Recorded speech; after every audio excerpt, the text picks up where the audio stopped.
നമസ്കാരം.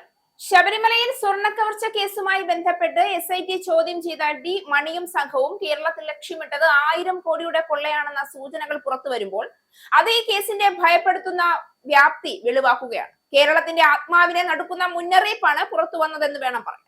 ശബരിമല മാത്രമല്ല, രാജ്യത്തിന്റെ അമൂല്യ പൈതൃക കേന്ദ്രങ്ങളിൽ ഒന്നായ പത്മനാഭസ്വാമി ക്ഷേത്രവും ലക്ഷ്യപട്ടികയിൽ ഉണ്ടായിരുന്നുവെന്ന വിവരങ്ങൾ ഉയരുമ്പോൾ നമ്മൾ ചോദിക്കേണ്ടത് ഒരൊറ്റ ചോദ്യമാണ്: ആ ശ്രമം പരാജയപ്പെട്ടില്ലായിരുന്നെങ്കിൽ ഇന്ന് കേരളം ഏതു നാണക്കേടിന്റെ അതിതീവ്ര പ്രക്ഷോഭങ്ങളുടെ നടുവിലായിരിക്കും.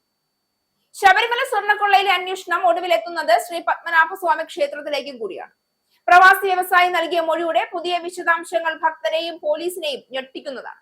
തമിഴ്നാട് മുൻ മുഖ്യമന്ത്രി ജയലളിതയുമായി അടുത്ത ബന്ധമുള്ളവരാണ് ഡി മണിയെയും സംഘത്തെയും തനിക്ക് പരിചയപ്പെടുത്തിയതെന്ന് വ്യവസായി വെളിപ്പെടുത്തി കഴിഞ്ഞു. ശബരിമലയ്ക്ക് പിന്നാലെ തിരുവനന്തപുരം പത്മനാഭസ്വാമി ക്ഷേത്രത്തിലെ വിഗ്രഹങ്ങൾ കൂടി ലക്ഷ്യമിട്ട് കോടിക്കണക്കിന് രൂപയുമായി സംഘം ഇപ്പോഴും സജീവമാണെന്നും മൊഴിയിലുണ്ട്. അന്താരാഷ്ട്ര വിഗ്രഹക്കടത്ത് സംഘത്തിന് ശബരിമലയിലെ അമൂല്യ വസ്തുക്കൾ വിൽക്കാൻ ഉണ്ണികൃഷ്ണൻ പോറ്റി ഇടനിലക്കാരനായി പ്രവർത്തിച്ചു എന്നാണ് പ്രവാസി വ്യവസായിയുടെ ആരോപണം. ഇതോടെ അന്വേഷണം ആ വഴിക്കെത്തുകയാണ്. മുൻപും പത്മനാഭസ്വാമി ക്ഷേത്രത്തിലെ വിവാദങ്ങൾ പലവട്ടം ചർച്ചയായിട്ടുണ്ട്. പാൽപാത്രത്തിലെ വൈഡൂര്യക്കടത്തടക്കം പലതും. ക്ഷേത്രത്തിലെ രാജാരവിവർമ്മ പെയിന്റിംഗ് കടത്തിയതും വിവാദമായി. ഇങ്ങനെയാണ് ശ്രീ പത്മനാഭസ്വാമി ക്ഷേത്രത്തിലെ സുപ്രീം കോടതി ഇടപെടൽ ഉണ്ടാവുന്നത്. ഇപ്പോഴിതാ വീണ്ടും വിഗ്രഹക്കടത്ത് മാഫിയ പത്മനാഭസ്വാമി ക്ഷേത്രത്തിൽ ഉണ്ടെന്ന് തെളിയുന്നു. മുൻപും പത്മനാഭസ്വാമി ക്ഷേത്രം കൊള്ളയ്ക്ക് ശ്രമം സംശയത്തിലെത്തിയിരുന്നു. അതിൽ പ്രധാനമായത് ഹരിഹരവർമ്മ കൊലക്കേസാണ്. കേരളത്തെ അമ്പരിപ്പിച്ച ഹരിഹരവർമ്മ കൊലക്കേസ് സിനിമകളെ പോലും വെല്ലുന്ന അത്യന്തം നിഗൂഢതകൾ നിറഞ്ഞ ഒന്നായിരുന്നു. ഇന്നും ആരാണ് ഹരിഹരവർമ്മ എന്ന് പോലും കണ്ടെത്താനായിട്ടില്ല. ഭാര്യയും മക്കളുമായി തിരുവനന്തപുരത്ത് താമസിച്ചിരുന്ന ഹരിഹരവർമ്മ SIT ആശുപത്രിയിലെ ഉദ്യോഗസ്ഥനായിരുന്നു എന്ന് പറയപ്പെടും. തിരുവിതാംകൂർ രാജകുടുംബവുമായി ബന്ധപ്പെട്ട ഈ ആശുപത്രി പിന്നീട് മറ്റൊരു മാനേജ്മെന്റിന് കീഴിലുമായി. എല്ലാം കൂട്ടി വായിക്കുമ്പോൾ ശബരിമലയിൽ നടന്നത് ഒരു സാധാരണ മോഷണമാണെന്ന് വിലയിരുത്താനാവില്ല. അത് വിശ്വാസത്തിന് മേൽ വീണ മാറാത്ത കറ കൂടിയാണ്. ലക്ഷ്യമിട്ടത് ഒരു ക്ഷേത്രത്തിലെ സ്വർണം മാത്രമായിരുന്നില്ല, കേരളത്തിന്റെ മുഴുവൻ സമ്പത്ത് തന്നെയായിരുന്നു. അതിനാൽ തന്നെ അടുത്തത് എവിടെ എന്ന ചോദ്യം സ്വാഭാവികമാണ്. പത്മനാഭസ്വാമി ക്ഷേത്രം ലോകം അത്ഭുതത്തോടെ നോക്കുന്ന നിധികളുടെ ഭണ്ഡാരം ലക്ഷ്യമാക്കിയാണ് പുതിയ ആലോചനകൾ വരുന്നതെന്ന സൂചനകൾ വരുമ്പോൾ അത് വെറും അഭ്യൂഹമാക്കി തള്ളിക്കളയാൻ ആർക്കും കഴിയില്ല.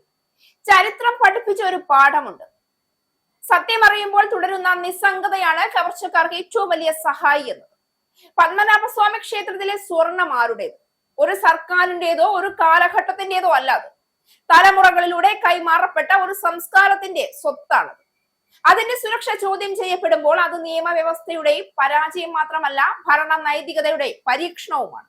ശബരിമലയിൽ നാം കണ്ടത് സുരക്ഷാ സംവിധാനങ്ങളിലെ പോരായ്മകളും ഉത്തരവാദിത്വത്തിലെ അലംഭാവവും ചേർന്നാൽ എന്ത് സംഭവിക്കുമെന്നതിന്റെ ഉദാഹരണമാണ്. അതേ മാതൃക പത്മനാഭസ്വാമി ക്ഷേത്രത്തിലും ആവർത്തിക്കപ്പെട്ടിരുന്നെങ്കിൽ നമുക്ക് ഇന്നുണ്ടാകുമായിരുന്ന നഷ്ടം എണ്ണി തീർക്കാനാകില്ലായിരുന്നു. ആർക്കാണ് പത്മനാഭസ്വാമിയിലെ സ്വർണം കവർന്നുവെന്ന് അറിയാൻ കഴിയുക? ഈ ചോദ്യം തന്നെ ഭീതിജനകമാണ്. കവർച്ചകൾ നടന്നതിന് ശേഷം അന്വേഷണം, പ്രസ്താവനകൾ, രാഷ്ട്രീയ വാഗ്വാദങ്ങൾ ഇവയെല്ലാം പതിവാണ്. പക്ഷേ നഷ്ടപ്പെട്ട വിശ്വാസം തിരികെ കൊണ്ടുവരാൻ അതൊന്നും മതിയാകില്ല. മുൻകരുതലാണ് ഏകമാർഗം. അതിന് രാഷ്ട്രീയ കണക്കുകൂട്ടലുകൾക്ക് മീതെയുള്ള മനസാക്ഷി വേണം. ഈ വിഷയത്തെ രാഷ്ട്രീയ ചൂടിലേക്ക് വലിച്ചിഴയ്ക്കാൻ ശ്രമിക്കുന്നവരുണ്ട്. എന്നാൽ ചോദ്യം രാഷ്ട്രീയമല്ല, സുരക്ഷയാണ്. ശബരിമലയിൽ നടന്നതിന്റെ ഉത്തരവാദിത്വം പരസ്പരം ആരോപിക്കുന്ന ശബ്ദങ്ങൾ ഉയരുമ്പോൾ കവർച്ചക്കാർക്ക് ലഭിക്കുന്നത് ആത്മവിശ്വാസമാണ്. കേരളം അഭിമാനിക്കുന്ന ദേവാലയങ്ങൾ വെറും ആരാധനാ കേന്ദ്രങ്ങളല്ല, അത് നമ്മുടെ ചരിത്രത്തിന്റെ കാവലുകൂടിയാണ്. അവിടെ സൂക്ഷിക്കപ്പെട്ടിരിക്കുന്ന ഓരോ തൂവാലയും, ഓരോ നാണയവും, ഓരോ സ്വർണ്ണാഭരണവും നൂറ്റാണ്ടുകളുടെ വിശ്വാസത്തിന്റെ സാക്ഷ്യങ്ങളാണ്. അവയെ സംരക്ഷിക്കുന്നത് പരാജയപ്പെട്ടാൽ നമുക്ക് നഷ്ടമാകുന്നത് സമ്പത്ത് മാത്രമല്ല, പാരമ്പര്യവും വിശ്വാസവും കൂടിയാണ്. ശബരിമലയിൽ നടത്തപ്പെട്ട കൊള്ള പത്മനാഭസ്വാമി ക്ഷേത്രത്തിൽ നടന്നിരുന്നുവെങ്കിൽ കേരളം ഇന്ന് ലോകത്തിന് മുന്നിൽ എന്തു മറുപടി പറഞ്ഞേനെ?